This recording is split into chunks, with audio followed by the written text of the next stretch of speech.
एक नेता, एक लोकप्रतिनिधी आहे, याच्या पलीकडे बाप लेकीचं नातं कसं आहे?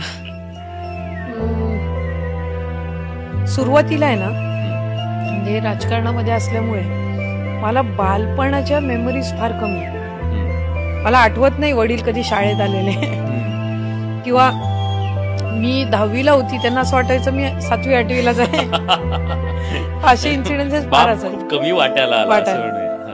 पण मी राजकारणात जेव्हापासून आले ना, तेव्हा मला कळलं की किती अवघड असतं एक वैयक्तिक जीवनामध्ये वेळ देणं आणि राजकीय जीवन बॅलन्स करणं. तो ते मला त्यांच्याकडून खूप शिकायला मिळालं. आणि आज आम्ही दिवसातून 2-3 वेळा तरी आमचं किमान बोलणं असतं. तू कुठे आहेस, कुठले कार्यक्रम आहेत तुझे आज, कोणाकोणाची मतदारसंघातून फोन आले, किंवा हे सगळं जरी झालं ना तरी शेवटचा प्रश्न असतो जेवलीस का.